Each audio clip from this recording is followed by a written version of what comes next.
तो बच्चों आज हम लोग शुरू करने वाले हैं एक नए कुछ टॉपिक्स पर डिस्कशन, है ना। लास्ट क्लासेस के टॉपिक्स में हमने बहुत सारे चीज़ों के बारे में, बहुत सारे टॉपिक्स के बारे में हमने डिस्कशन किए थे। जैसे कि फ्लो ऑफ जावा प्रोग्रामिंग के बारे में हमने देखा था, और फीचर्स ऑफ जावा लैंग्वेज के बारे में हमने देखा था, इंट्रोडक्शन देखा था, जावा क्या होता है। बहुत सारी चीज़ें हो चुकी थी ऑलरेडी। हम लोग आज कुछ इंपॉर्टेंट मुद्दों पे बात करेंगे, जैसे कि जावा सोर्स कोड क्या होता है, बाइट कोड किसे कहते हैं, मशीन कोड क्या होता है, इंटरप्रेटर किसे कहते हैं, जावा कंपाइलर क्या होता है। इन सब मुद्दों पे आज बात होगी।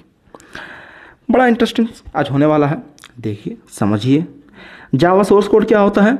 तो जावा सोर्स कोड हमने पहले ही बताया था, जो भी आप इंस्ट्रक्शन, जो भी आप कोडिंग करते हो, जो भी आप इंस्ट्रक्शन देते हो यूजिंग जावा, वही है आपका सोर्स कोड। यानी कि आप जावा के जो कोडिंग करने का सॉफ्टवेयर होगा, उस पर आप जो भी कोडिंग करोगे, जो भी आप उसमें इंस्ट्रक्शंस लिखोगे, they are known as Java source code.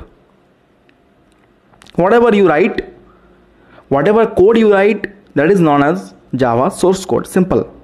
what is java compiler? Compiler क्या होता है? जावा कंपाइलर एक प्रोग्राम होता है जावा के अंदर, बाय डिफ़ॉल्ट स्टोर रहता है, जिसे हम लोग कहते हैं जावा कंपाइलर या जावा सी। काम क्या होता है इसका?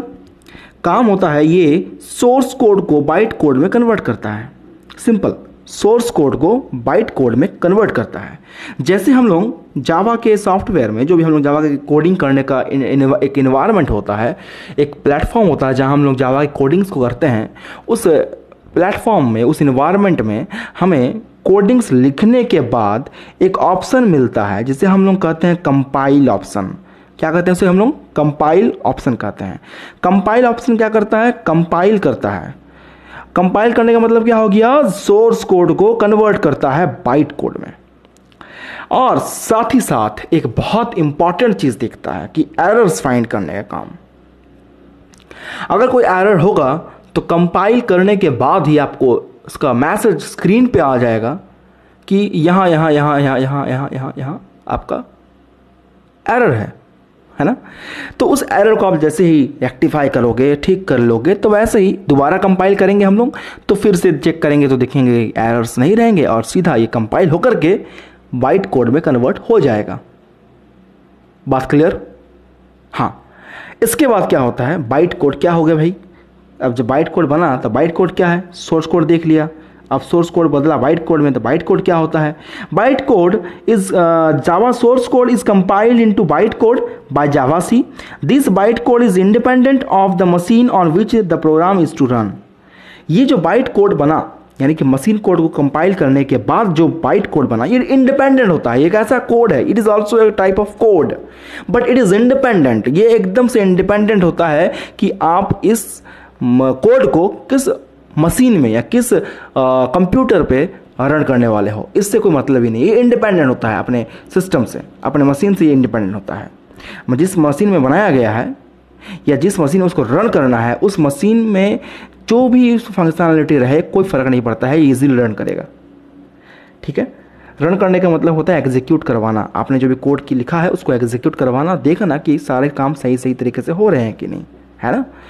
तो कंपाइलर क्या किया? कन्वर्ट किया बाइट कोड में, साथ ही साथ चेक किया कि कोई एरर है कि नहीं। एरर मतलब होता है गलती। एरर मतलब होता है गलती, गलती है कि नहीं, ये भी चेक करता है कंपाइलर। अगर कोई मिस्टेक्स रहेंगे तो आपको इन्फॉर्म करेगा, मैसेज आ जाएगा स्क्रीन पे। आप उस जगह पर जाकर के उस पर्टिकुलर गलती को सुधार लोगे तो आप क्या होगा, कंपाइल करोगे दोबारा तो आपको दिखाएगा कि नो एरर फाउंड। ठीक है? तो इससे क्या होगा, आपका जो सोर्स कोड था वो सक्सेसफुली बाइट कोड में कन्वर्ट हो जाता है। उसके बाद बाइट कोड क्या होता है? बाइट कोड एक इंडिपेंडेंट कोड होता है। ये भी एक तरह का कोड है, लेकिन ये इंडिपेंडेंट होता है। किससे इंडिपेंडेंट होता है भाई? किससे स्वाधीन होता है ये? कि जिस कंप्यूटर पे आप इसको रन करने वाले हो उससे कोई मतलब ही नहीं है इसको। आपका माल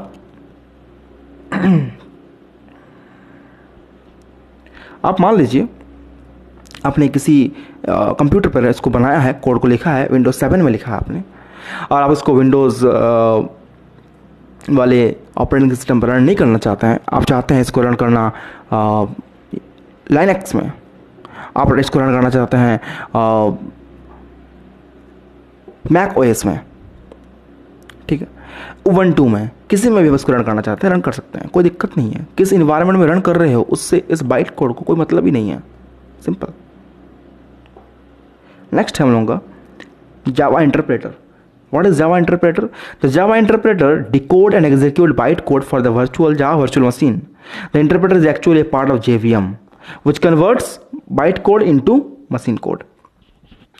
Java interpreter भी कंपाइलर की तरह ही एक पार्ट है जावा का ही, जो क्या करता है बाइट कोड को डिकोड करता है। बाइट कोड जो हम लोगों का बना है उसको फिर डिकोड करता है और एग्जीक्यूट करता है। डिकोड करने का मतलब क्या होता है, उसे तोड़ता है सिंप्लीफाइड फॉर्म में, जिससे कि सिस्टम समझ सके, और फिर उसे एग्जीक्यूट करता है, मतलब उसको फिर से उस काम में लगाता है और कन्वर्ट कर देता है उस बाइट कोड को मशीन कोड में। यानी सिंपल आसान शब्दों में समझा जाए तो जावा इंटरप्रेटर जो है वो बाइट कोड को फर्दर क्या करता है, मशीन कोड में कन्वर्ट करता है। मशीन कोड क्या होता है? मशीन कोड वो कोड है जो किसी सिस्टम में आप उस कोड को जब रन करोगे, एग्जीक्यूट करोगे, तो वो कोड मशीन कोड जो है वो उस सिस्टम के अकॉर्डिंग अपने आप को बना लेता है। यानी कि आसान शब्दों में कहे तो इतना सारा जो चीज़ हम लोग पढ़े हैं अभी, इसको थोड़ा सा हम सिंप्लीफाई कर देते हैं। सोर्स कोड क्या हो गया? जो आपने लिखा है स्क्रीन पे, जावा का जो प्लेटफॉर्म होगा जहां आप कोडिंग लिखोगे, वो कोडिंग जो लिखा हुआ है आपने लिखा है उसे हम लोग कहते हैं सोर्स कोड। कंपाइलर क्या है? कंपाइलर पार्ट है जावा का ही, एक प्रोग्राम होता है ये भी जावा के अंदर में स्टोर, जो क्या करता है पहले तो एरर को चेक करता है कि कोई एरर से है कि नहीं, एरर का मतलब होता है गलतियाँ हैं कि नहीं आपके प्रोग्रामिंग में। फिर ये सोर्स कोड जो आपने लिखा है उसे आपको कन्वर्ट कर देगा बाइट कोड में। बाइट कोड क्या होता है? बाइट कोड एक तरह का कोड है जो कि इंडिपेंडेंट होता है कि इस किस सिस्टम में आप इसको रन करने वाले हो। इस बाइट कोड को आप किस सिस्टम में रन करने वाले हो उस सिस्टम से इंडिपेंडेंट होता है, मतलब उस सिस्टम से इसका कोई लेना देना नहीं है, कैसा भी सिस्टम हो ये इजीली रन कर जाएगा। इंटरप्रेटर क्या होता है? इंटरप्रेटर एक तरह का प्रोग्राम है जिसे हम लोग जावा वर्चुअल मशीन के नाम से भी जानते हैं, यानी कि JVM, झारखंड विकास मोर्चा नहीं, झारखंड विकास मोर्चा नहीं, जावा वर्चुअल मशीन। ये एक तरह का प्रोग्राम है जिसे हम लोग इंटरप्रेटर भी कहते हैं। जावा इंटरप्रेटर या जावा वर्चुअल मशीन दोनों एक ही चीज़ है। अब ये क्या करता है, अब देखने जाओगे तो डिफरेंस आपको मिलेंगे जावा इंटरप्रेटर और जावा वर्चुअल मशीन में, लेकिन अब ये आपके समझने के लिए हम कह सकते हैं कि they both are same. And ये क्या करता है, इंटरप्रेटर बाइट कोड को कन्वर्ट कर देता है मशीन कोड में। सिंपल आसान शब्द में समझो यार, उतना डेप्थ में नहीं घुसना, फिलहाल घुसने से फ़ायदा नहीं है, समझ में नहीं आएगा आपको, इसीलिए आगे जाएंगे तो आपको हो सकता है तो आगे अच्छे से और डेप्थ में बताएंगे। फिलहाल आप ओवरव्यू देखो, समझो अच्छे से मशीन कोड क्या है, जो मशीन कोड बन रहा है ये मशीन कोड होता क्या है। तो देखिए मशीन कोड क्या हो गया। मशीन कोड जिस सिस्टम में आपने बाइट कोड को, अब मान लीजिए मैं एक अपना कंप्यूटर है मेरे पास, उसमें विंडोज 7 है, उसमें मैंने कोड को लिखा यानी कि सोर्स कोड लिखा, कंपाइल किया, बाइट कोड कन्वर्ट हो गया, फिर उसको मैंने उठा कर लेकर के आया कॉपी करके पेन ड्राइव में, और मेरा एक दोस्त है उसके सिस्टम में, जिसका मान लेते हैं कि वो लाइनक्स है, लाइनक्स ऑपरेटिंग सिस्टम है, और उसमें मैंने उसको कॉपी पेस्ट मार दिया पेस्ट उस सिस्टम में। उसमें भी जावा का प्लेटफॉर्म अवेलेबल है, और पेस्ट मारने के बाद फिर उसको हम लोग दोबारा रन करेंगे। तो रन करने के बाद क्या होगा कि वो जो रन करने के बाद जो कोड बन रहा है वो कोड मशीन कोड कहलाएगा।